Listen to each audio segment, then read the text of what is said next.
Hello everyone, welcome back to CKC Study Point. I hope you all are doing well. So guys, आज के इस video में discuss करेंगे current affair series number 5। Actually बहुत ही मज़ेदार, बहुत ही इंटरेस्टिंग क्वेश्चन है आज की सीरीज़ में।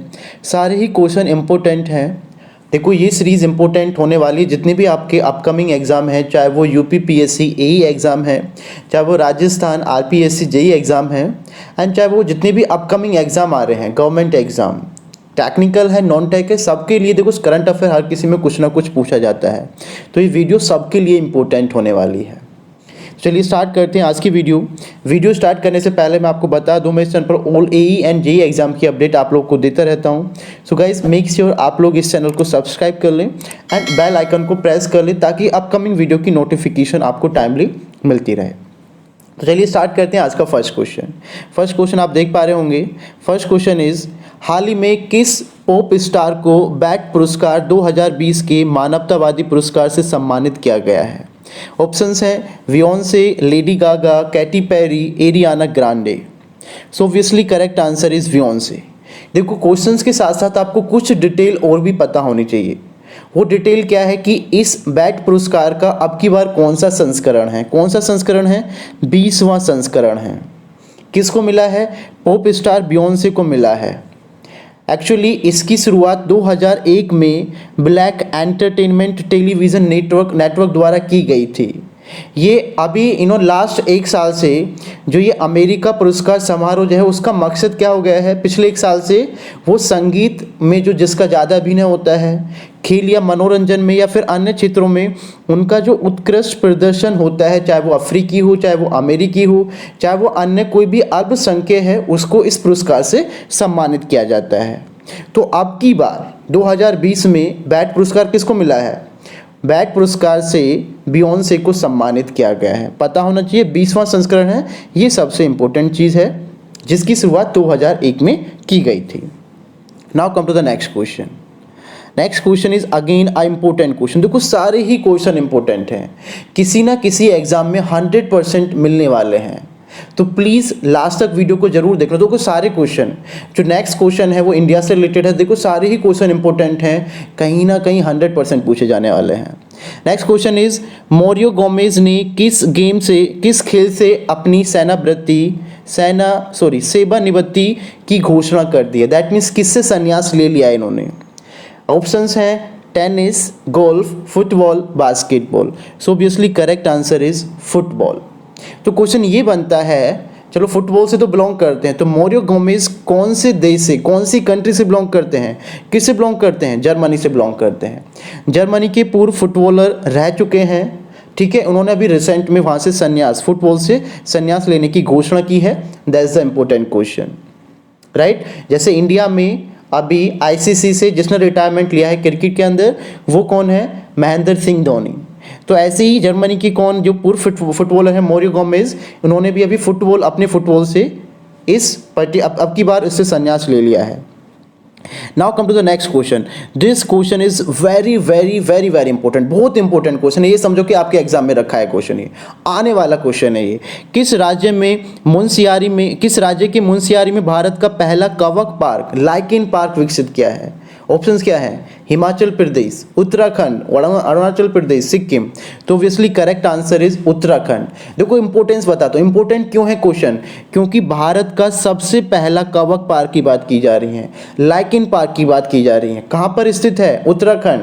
उत्तराखंड को क्या है? देवता की महापृष्ठ भूमि माना जाता है उसको, ठीक है। कौन से विभाग ने इसको स्टार्ट किया है? उत्तराखंड के वन विभाग ने इसको स्टार्ट किया है। कहाँ पर? उत्तराखंड के एक पिथौरागढ़ जिला है, पिथौरागढ़ जिले के अंदर कुमाऊं के अंदर एक एरिया है जिसका नाम है मुंशियारी। वहाँ पर भारत का पहला लाइकेन पार्क विकसित किया गया है।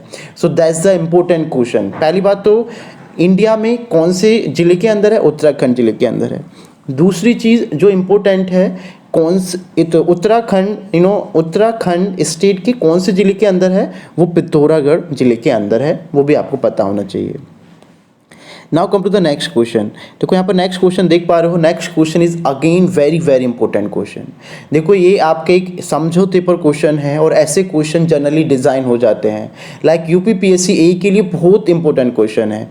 भारत ने किस देश के साथ 600 मेगावाट की खोलो गच्छू पनबिजली परियोजना के लिए समझौता किया है?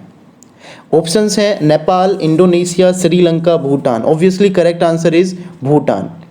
अभी देखो इस संयंत्र को भूटान और भारत की मैत्री परियोजना के तौर पर प्रचारित किया जा रहा है। तो भारत ने किसके साथ समझौता किया है? भूटान के साथ किया गया है।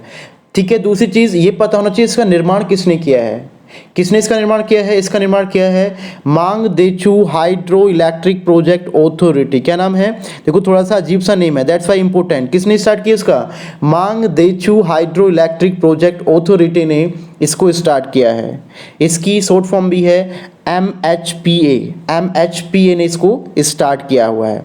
दोनों देशों के सहयोग से भूटान में पन बिजली उत्पादन क्षमता 2000 मेगावाट करने की घोषणा की गई है। तो इसमें 600 मेगावाट जो है उसका जो कौन शामिल होगा, कौन उसमें इसका साथ देगा? वो भारत इसका साथ देगा। ठीक है, सबसे इंपॉर्टेंट चीज़ कौन सी परियोजना का नाम क्या है? खोलो गच्छू पनबिजली परियोजना है। That is the important name. Right, now come to the next question. देखो नेक्स्ट क्वेश्चन, देखो सारे ही क्वेश्चन इस पूरी सीरीज में इंटरेस्टिंग है, ध्यान से पूरी सीरीज को देखना। Next question is Geeta Nagabhushan जिनका हाल ही में निधन हुआ, एक प्रसिद्ध थे लेखिका, चित्रकार, शास्त्रीय नृत्यिका, राजनेता। Obviously correct answer is what? लेखिका। देखो इनके बारे में कुछ और भी आपको पता होना चाहिए। पहली बात, ये कहाँ से बिलोंग करती हैं? ये कहाँ से बिलोंग करती हैं? कर्नाटक से बिलोंग करती हैं। राइट, ये एक दिग्गज कन्नड़ लेखक हैं गीता नागभूषण, जिनका हाल ही में निधन हुआ है। एक्चुअली उनका जन्म कब हुआ था? 25 मार्च 1942 को कर्नाटक के कालबुर्गी में एक सावलगबी, ठीक है, सावलगी गांव में उनका जन्म हुआ था। देखो उनकी कुछ कुछ उपलब्धियां हैं। क्या क्या उपलब्धियां हैं वो भी आपको पता होनी चाहिए। वे कर्नाटक साहित्य अकेडमी की अध्यक्ष के रूप में भी काम कर चुकी हैं। And main important thing that's the next, देखो 2010 में गड़ग में 76वें अखिल भारतीय कन्नड़ साहित्य सम्मेलन की अध्यक्षता इनके अंदर थी। उस टाइम पर उसके इनकी प्रेसिडेंट के अंदर ये काम किया गया था। तो ये भी आपको पता होना चाहिए। 2010 में गड़ग के 76वां अखिल भारतीय कन्नड़ साहित्य सम्मेलन था, उसकी अध्यक्षता इनके अंदर थी, गीता नागभूषण के अंदर। ये एक लेखिका है जो कि कर्नाटक से बिलोंग करती हैं।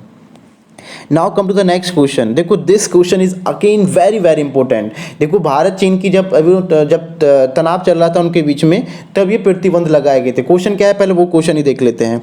भारत सरकार ने कितनी चीनी मोबाइल ऐप पर प्रतिबंध लगाया था? कितने पर लगाया था? 59 पर लगाया गया था। देखो इसके 3 चरण थे एक्चुअली। पहले चरण में 59 पर लगाया गया था, दूसरे चरण में 47 पर लगाया गया था, तीसरे चरण में 118 ऐपों पर प्रतिबंध लगाया गया था। सॉरी 1000 नहीं 118 ऐप हैं। तो टोटल ऐप अब तक 224 ऐपों पर प्रतिबंध लगाया जा चुका है भारत सरकार के द्वारा। तो अगर पूछा जा रहा है मोबाइल, यहाँ पर इंपॉर्टेंट क्या है? मोबाइल ऐप अगर पूछा जा रहा है तो कितने मोबाइल ऐप पर प्रतिबंध लगाया गया था? पहले चरण में 59 मोबाइल ऐपों पर लगाया गया था। उसमें आपका टिकटॉक भी शामिल था, उसमें आपका यूसी ब्राउज़र भी शामिल था। ये क्यों लगाया गया था? देखो जब भारत और चीन के बीच में तनातनी चल रही थी, उस बीच इस पर प्रतिबंध लगाया गया था कि हम आपकी चीज़ों को यूज़ नहीं करेंगे। Now come to the next question. Again next question is very very important. देखो इस टाइप का क्वेश्चन पूछ लिया जाता है, इस टाइप का क्वेश्चन इंपॉर्टेंट होता है, पूछ लिया जाता है, तो आपको इसके बारे में भी पता होना चाहिए। So that means the question is अंतर्राष्ट्रीय संसदीय दिवस प्रत्येक वर्ष कब मनाया जाता है? राइट, सबसे इंपॉर्टेंट चीज़ अंतर्राष्ट्रीय संसदीय दिवस 29 जून, 30 जून, 28 जून, 27 जून। ऑब्वियसली करेक्ट आंसर इज 30 जून। अब देखो पहली बात तो ये जो संसदीय है, अंतर्राष्ट्रीय संसद है, इसका मेन मकसद क्या है? देखो आईपीयू का जो उद्देश्य है, आईपीयू इंटर पार्लियामेंट्री यूनियन, इसका जो मेन उद्देश्य है जो संसदीय संवाद को कायम रखना, शांति बनाए रखना और उसके पूरे सहयोग के साथ लोकतंत्र को सुदृढ़ बनाना। अपने पूरे लोकतंत्र को शांति के साथ पूरे उसमें सहयोग के साथ उसको सुदृढ़ बनाना, ये इसका मेन मकसद है। तो ये हर साल ये ठीक है 2018 में मई में 2018 में संयुक्त राष्ट्र महासभा ने हर साल प्रतिवर्ष 30 जून को इस दिवस को बनाने की घोषणा की थी। That's the important thing. कब बोला था? 2018 में, मई के महीने में 2018 में इसकी घोषणा की थी कि हर साल 30 जून को अंतर्राष्ट्रीय संसदीय दिवस बनाया जाएगा। That's the important thing. Now come to the next question. Next question यहाँ पर देख पा रहे होंगे, नितिन गडकरी ने राजस्थान और किस राज्य के बीच 280 किलोमीटर लंबे चंबल एक्सप्रेस को बनाने की घोषणा की है? आपके पास ऑप्शन है उत्तर प्रदेश, हरियाणा, राजस्थान, पंजाब, मध्य प्रदेश। तो obviously correct answer is Madhya Pradesh. देखो पहली बात तो नितिन गडकरी कौन है? ट्रांसपोर्टेशन डिपार्टमेंट से बिलोंग करते हैं। अब उसका मेन क्वेश्चन ये अराइज होता है कि राजस्थान और किस राज्य के बीच में? मध्य प्रदेश के बीच में ये एक्सप्रेस वे बनाया जा रहा है। तो एक्सप्रेस वे कितने किलोमीटर का है? ये 280 किलोमीटर का है। उसमें कितनी लागत लगेगी? उसमें 6000 करोड़ की लागत लगेगी। ये express way Chambal express way से राजस्थान और मध्य प्रदेश के बीच एक सीधा संपर्क स्थापित होगा इसके थ्रू, राइट। तो ये कहाँ से पास होगा? ये चंबल वे चंबल नदी के समानांतर पैरेलल चलेगा और वहाँ से शिवपुरी और भिंड और गुरेमा से होकर राजस्थान कोटा में जाकर मिलेगा ये, ठीक है।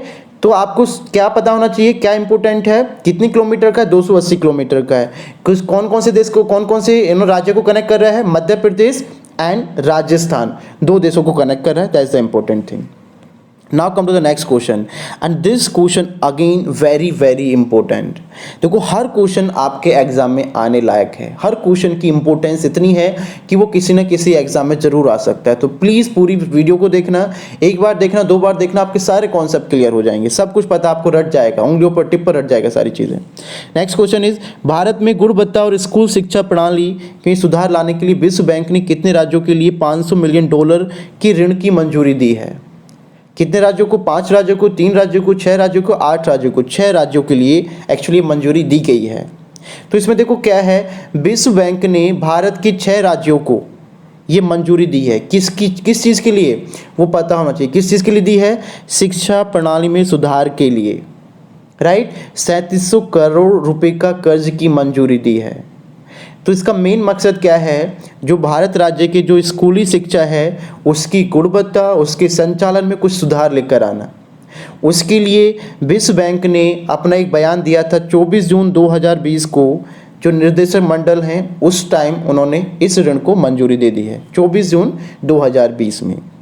So that's the important question. Question ये है कि ये आपका कितने राज्यों में इसको स्टार्ट किया जाएगा? ये 6 राज्यों में किया जाएगा, ये आपको पता होना चाहिए। Now come to the next important question. Next question is, केंद्र सरकार ने किस राज्य केंद्र शासित प्रदेश का बजट 6 गुना बढ़ा दिया गया है? ऑप्शन है Ladakh, Jammu Kashmir, Uttar Pradesh, Gujarat. Obviously correct answer is Ladakh. देखो लद्दाख अभी लद्दाख जम्मू कश्मीर काफ़ी सुर्खियों में रहे थे लास्ट ईयर 2019 में। देखो मोदी सरकार का बड़ा फैसला था कि केंद्र शासित प्रदेश लद्दाख के बजट को 6 गुना की वहाँ पर बढ़ोतरी की जाए। देखो वहाँ पर अनुच्छेद हटाने के बाद थोड़ी सी उथल पुथल हो गई थी, तो उस चीज़ को ओवरकम करने के लिए वहाँ पर अब की बार उसका जो बजट है उसमें 6 गुने की बढ़ोतरी की गई है। तो आपको पता ही हो गई, काफ़ी सुर्खियों में था। अनुच्छेद 370 को हटाने के बाद, ठीक है, इनको केंद्र शासित राज्य घोषित कर दिया गया है। Now come to the next question. Next question is, that's a very important. देखो अभियान से रिलेटेड जितने भी क्वेश्चन हैं, कौन से प्रदेश में कौन सा अभियान लागू किया गया, उसकी किस चीज़ के लिए मेन कंसर्न क्या है उस पर्टिकुलर अभियान का, वो सारी चीज़ आपको पता होनी चाहिए। अब देखो इस वाले क्वेश्चन को आप देख सकते हो, किस राज्य ने हमारा घर हमारा विद्यालय अभियान शुरू किया है? ऑप्शंस हैं Bihar, Madhya Pradesh, Uttarakhand, Himachal Pradesh. Obviously correct answer is Madhya Pradesh. सो ये कब स्टार्ट किया गया था? 6 जुलाई 2020 को मध्य प्रदेश की सरकार ने। देखो एक्चुअली हुआ क्या है, कोविड-19 की वजह से जो क्लासेस चल रही हैं वो थोड़ी सी सब कुछ ही उथल पुथल हो गया है। स्पेशली देखो हर चीज़ में प्रॉब्लम आई है, बट एजुकेशन सिस्टम में ऑनलाइन क्लासेस करके जो सिस्टम चल रहा है उसमें प्रॉब्लम ये आ रही है कि अब सपोज हम घर पर बैठ के जो क्लास लेते हैं उसमें प्रॉब्लम आती है कि बच्चा अपनी फैमिली के बीच बैठा हुआ है, कहाँ पर बैठा हुआ है। तो इस चीज़ को ओवरकम करने के लिए मध्य प्रदेश की सरकार ने एक अभियान शुरू किया है। उस अभियान का नाम है हमारा घर हमारा विद्यालय अभियान। तो इसमें जो कोरोना के कारण कोरोना काल में जो विद्यार्थी जो शिक्षा थी उसको नियमित बनाए रखने के लिए राज्य शिक्षा केंद्र ने एक अभियान लॉन्च किया, ठीक है। उसका नाम था हमारा विद्यालय, हमारा घर हमारा विद्यालय। उसके अंतर्गत क्या होगा, बच्चे अपने घर पर भी स्कूल जैसे वातावरण के साथ पढ़ाई कर सकेंगे। घर पर ही पढ़ाई करेंगे बट घर पर भी स्कूल जैसा वातावरण मिलेगा, जैसे बिल्कुल सावधानी के साथ टीचर पढ़ा रहा है उसको प्रॉपर तरीके से सुना जाएगा, वैसे ही अध्ययन होगा। Now come to the next question.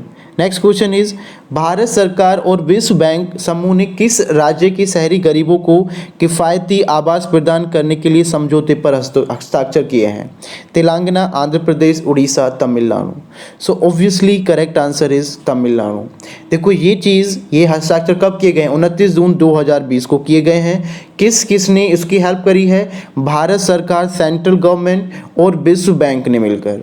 विश्व बैंक और भारत सरकार ने मिलकर तमिलनाडु के जो जितने भी शहरी गरीब लोग थे उनके लिए किफ़ायती आवास प्रदान करने का एक समझौते पर हस्ताक्षर किए हैं। किस ने किया? अगेन भारत सरकार और विश्व बैंक ने मिलकर।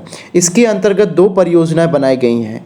इसमें क्या है कि तमिलनाडु के जो आवास क्षेत्र है उसको सुदृढ़ बनाना, दूसरी चीज़ तमिलनाडु आवास और आवास विकास परियोजना।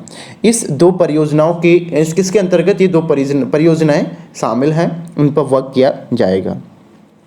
Now come to the next question. Next question is again very important. निम्नलिखित में से किसने ऑल पार्टीज हुर्रियत कॉन्फ्रेंस से अपने इस्तीफे की घोषणा की है? ऑप्शंस हैं Syed Ali Shah Gilani, Farooq Abdullah, Ghulam Nabi Azad, Mehbooba Mufti. So obviously correct answer is Syed Ali Shah Gilani. देखो गिलानी के नेतृत्व में ये कॉन्फ्रेंस आपकी ऑर्गेनाइज की जाती थी, जिस कॉन्फ्रेंस का नाम है हर्रियत कॉन्फ्रेंस। ये आपकी ऑर्गेनाइज की जाती थी गिलानी के नेतृत्व, मिस्टर गिलानी। तो मिस्टर गिलानी ने इस कॉन्फ्रेंस से इस्तीफा दे दिया है और ये इस्तीफा का न्यूज़ ऑडियो संदेश के थ्रू उन्होंने पहुंचाया है लोगों को या उस पर्टिकुलर डिपार्टमेंट को। क्या नाम है डिपार्टमेंट का? ऑल पार्टीज हुर्रियत कॉन्फ्रेंस करके डिपार्टमेंट का नाम है, कॉन्फ्रेंस है। इससे उन्होंने इस्तीफा दे दिया है, अभी रिसेंट में उन्होंने इसको इस्तीफा दिया है। Now come to the next question. Next question is very very important question, आप देख पा रहे होंगे यहाँ पर।